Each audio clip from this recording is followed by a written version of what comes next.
Hello, hello. How's everyone feeling? Happy Sunday.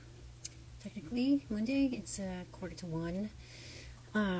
And we just had Saturn retrograde as of late last night. Early this morning in some parts of the world, Saturn is in Aries and it will retrograde back into Pisces on September 1st, and it'll go forward again on November 27th. And this is a new energy, and this has everything to do with who we think we are, like who the f we think we are, who we really are. And yeah, I wanted to mention a couple of things about the Saturn retrograde and the Neptune retrograde. Mercury is also getting ready to retrograde on the 17th in the sign of Leo, and it'll stay in Leo. So from the 17th or 18th, depending where you are, of July, in the sign of Leo, and then retrograding or going direct on the 11th from 15 degrees to 4 degrees. And in the sign of Leo, this can be very dramatic. And of course, Mercury is a sign of communication and messages and commerce, exchanges, sales, travel. So there can be a lot of misunderstandings, miscommunications, misdirections, misplaced anger when Mercury retrogrades. And with Saturn also retrograding, I feel like the conversations that we're going to have is going to help us realize it's going to help us realize who the F we are, who we really are, and how we've been giving away our power, not choosing ourselves. And yeah, I feel like in the sign of Aries, it's a new energy with Neptune there as well, because Aries wants to just do what it wants to do and go for it and be instinctive and impulsive and like just do things and just like go for it. Has lofty goals and ambitions. But with Saturn and Neptune there at the same time, this can make it a little bit more difficult, because Neptune, which is also retrograde, has been retrograde since the 4th of July. And Neptune will retrograde back into Pisces as well for the last part of the last degree, the 29th degree. And Neptune dissolves, Saturn restricts, and with these two energies traveling together backwards in the sign of Aries back into Pisces, our identity and our ambition to go for it and be reborn, like give ourselves a new identity, is coming into question. And when they both retrograde back into Pisces, doubts can come up, and at the same time also dissolving those doubts and dissolving our old identity so that we can really move into the new. It's kind of like molting or shedding our skin. You know, I saw this one video with a crab just shedding its previous shell, and so exoskeletons can be like we're shaking those off, you know. So it happens with everyone, with creatures. You know, we shed our hair, we shed our skin, snakes shed their skin, you know, crabs and shrimp and, you know, all kinds of creatures shed their outer layer after a certain time. So now it's time for the humans to do the same thing. And this doesn't come very easily. We've got so much influence around us and programming that has this hold on us where there's more resistance with some of us than others. And depending on our situation, if we are surrounded by, you know, a lot of people that depend on us, then it can make it that much harder to shed those layers. And if you live by yourself, or if you have lived a solo life, you know, it can be like not a big deal. But with Uranus also in a new sign, in a new element, and in new aspects to Pluto and Aquarius and Neptune and Saturn and Aries, making these harmonious conversations, connections with Uranus. This is like a mini grand trine or a talent triangle, and this is the first time that has happened with these three players: Pluto, Saturn and Neptune and Aries, and Uranus and Gemini. And Uranus and Gemini is going to further assist these changes and like the shaking off of these external things that we don't need. And it may be very uncomfortable, so I mean that's something to expect, but it's important to keep in mind that the light at the end of the tunnel is the liberation of the soul, which is what Uranus, like that's the objective of Uranus, because it does dismantle, it does disrupt, but it's also designed to reveal the authenticity, the true self, so that the soul can shine brighter. And that's what universe wants, is like the brightest souls to shine, so that the universe can also evolve and receive all these perspectives and skills and gifts from every soul, from every corner of the world, every corner of the universe. So this is all in divine orchestration for this beautiful, like, I don't know what you want to call it, new earth, but then it also contributes to the universe's evolution. But yeah, on the earthly plane, the way this can play out, and this has already been experienced in the past 24 hours personally, there can be misunderstandings, and through those misunderstandings it could be like a lack of information that was not totally transparent, or some sort of misunderstanding where, because of the dramatic Leo energy that Mercury is in, and then Mars being in the sign of Virgo, which is also conjunct the South Node, the energy, the combination of these energies can be very dramatic, and it'll reveal those aspects of the relationship, or that person, or the situation, or whatever it might be. It'll reveal those things that need to be released, need to be no longer, like, you're not putting up with that, you're not selling yourself out anymore. So this is the North and South Node axis, which is where Pisces and Virgo are, is the axis of health, and we're going to come to realize what has been more of a depletion of our energy, which is not good for us, and learn how to, or learn what we need to get rid of. So that can be in relationships, that can be, you know, in a work environment, which is also another form of relationships. It could be in your home environment, you know, figuring out what you need to purge. So yeah, this is a big purging era we're in. I feel like for this first year, up until this time next year, it's going to be like very strong energies of individuation, where we're separating ourselves from what no longer serves us. And that's just the nature of the cycle that we're in.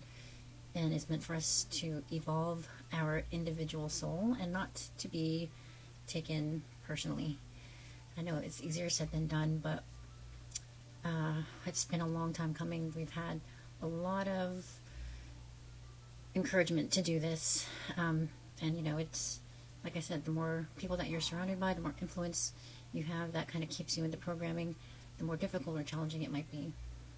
But with Saturn, it's almost like the more we struggle, the more of the struggle it is. And I'm not glorifying struggle at all, but in terms of Saturn, if we are really going through it, Saturn is able to see this, and you know, no matter if we quote unquote fail or succeed, the effort that we are putting in is witness. You know, it's not going unnoticed, and Saturn will reward that kind of work and ethic and effort.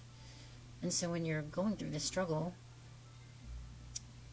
integrity comes into play as well, because you know, it's important to also have integrity with your struggle. You can't just fall into this like, woe is me, I'm struggling so hard, like my life sucks, blah blah blah. There's got to be actual effort and integrity with the path that you're pursuing. You know, you might not have all the answers, and none of us do, and the ones that claim to might have a strong sense of denial at this time, because there's, you know, the way things are going, everybody's had the rug pulled out from under them. So to claim that, you know, your life is in check, you know, like organized and everything's just going so well, you know, well, congratulations. Or, you know, it might take a lot more introspection to really reach that authenticity. So you want to kind of reflect and really ask yourself, sit with yourself, if you can like sit without any external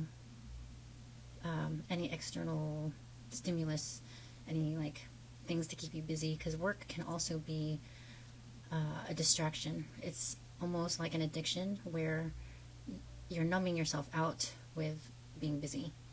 You know, it's not a drug, it's not alcohol, but being immersed in work and like considering yourself like a martyr because you're making yourself so available to your coworkers and you're helping your coworkers out or whatever the project might be, without choosing yourself and really reflecting if the work that you're doing, the service that you're providing, if it's really fulfilling you or not. So, I mean, we're in retrograde season, and so the opportunity right now is to go inward and reflect and introspect and figure out like what is really bringing me joy.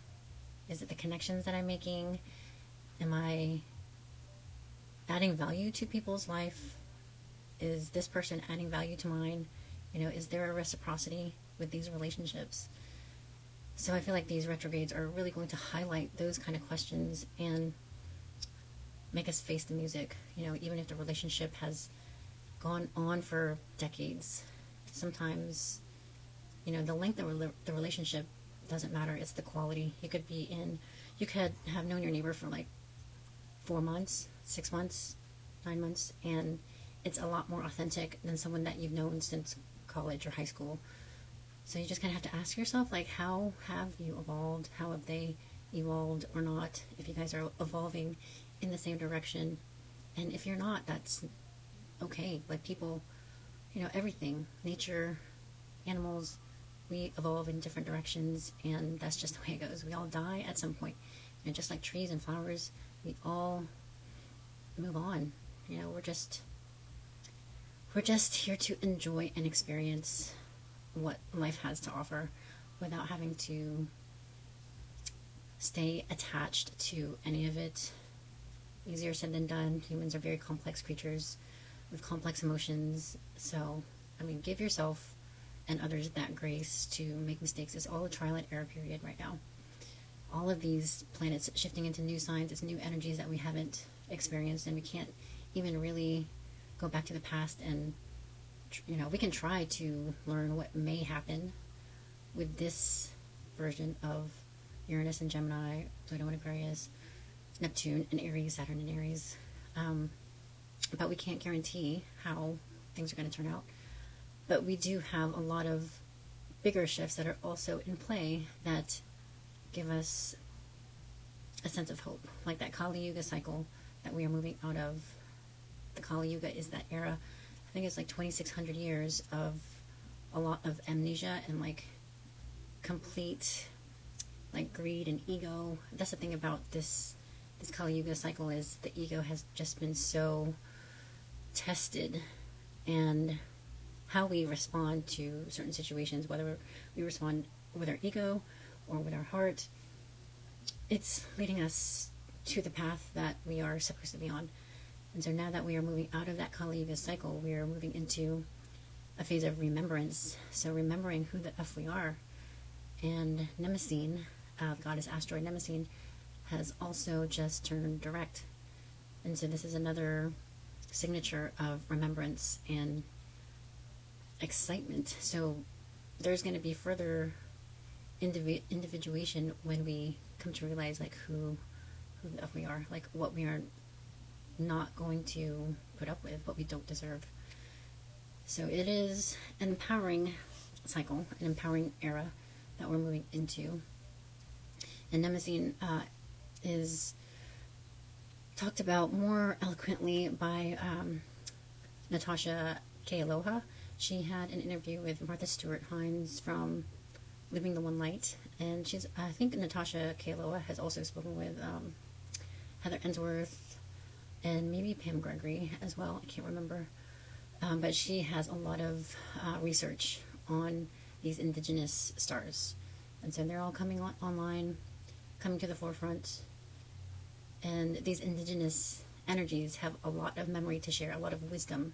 I mean, it's just the tip of the iceberg right now, in my opinion. And so as time goes on, all of this wisdom is going to be shared and distributed far and wide for more people to remember who the F they are and bring their amazing gifts of healing for one another and like collective healing. So that is something to look forward to.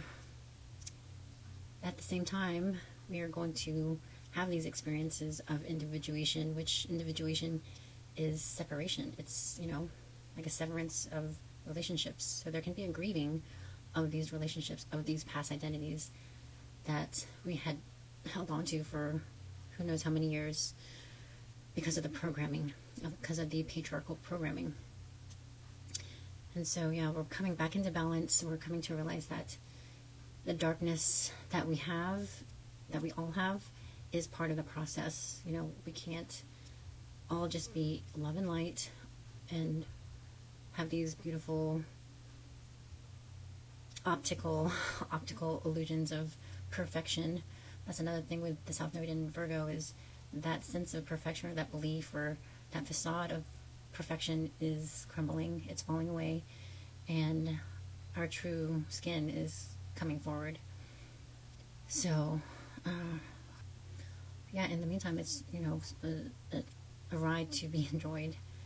We have to, as difficult as it is to see what's going on in all corners of the world right now, I feel like there's going to be a revelation with these powers that shouldn't be, that they will come to their senses and realize that the orders that they have been given do not resonate with them. And for them to keep on going with their life, they have to also individuate and separate and sever their relationship with those entities that are not adding value and like depleting their energy, not allowing them to be their authentic true selves. They're more than just, robots or machines following orders. So I'm trusting, praying that, these agents who are placed in these programs, or, whatever they're called, just following orders, that they're going to have a wake-up call and say no, or, just have a change of heart in regard to the orders that they've been given that are blatantly against nature's laws. We are not supposed to be separating families from one another.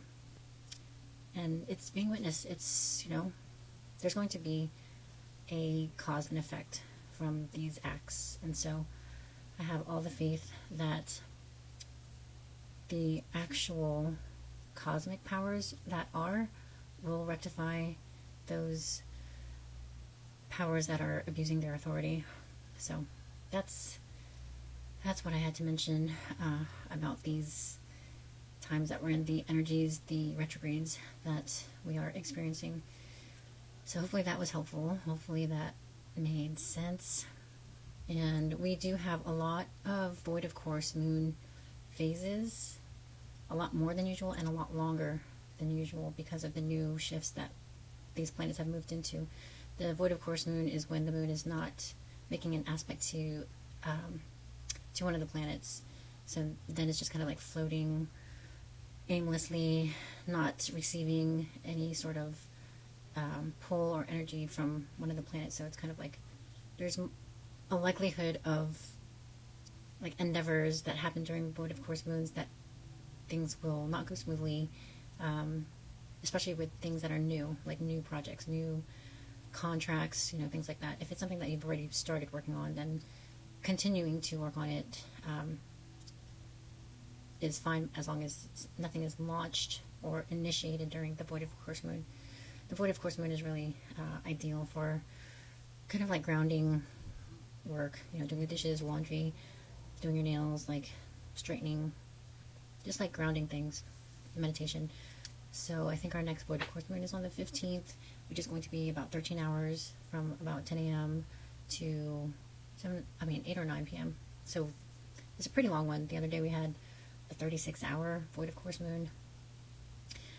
So I feel like this is an invitation from the universe to just basically chill, not take things seriously, relax, not take things personally, especially with the Mercury in Leo.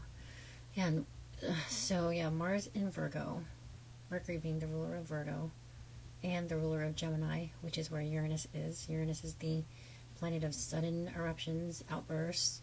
Mars is the energy of war and defiance. And so with Mercury, the ruler of Gemini and Virgo, in the sign of Leo, that is dramatic, like out of nowhere, like harsh language, yeah, just can be brutal. And it will be in opposition to Pluto in Aquarius the closer we get to August, because Mercury will move back to 4 degrees. So I think 6 or 4 degrees is where the North Node of the United States is in. So there can be we can see more of that in social media.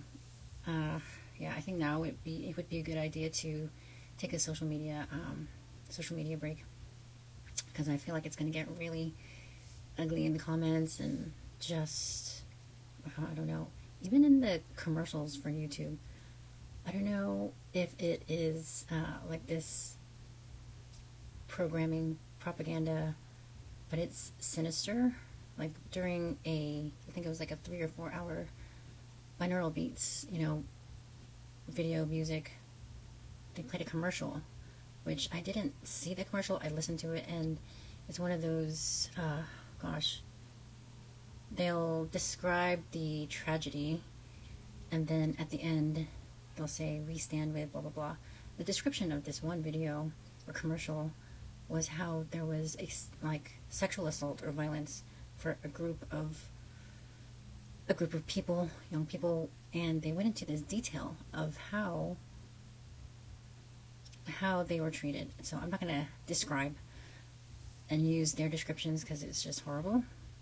But like, who the F approves that kind of shit? It's one to even use that kind of description, creating that visual, and then during a meditation video. Like, how sinister and jarring can you get?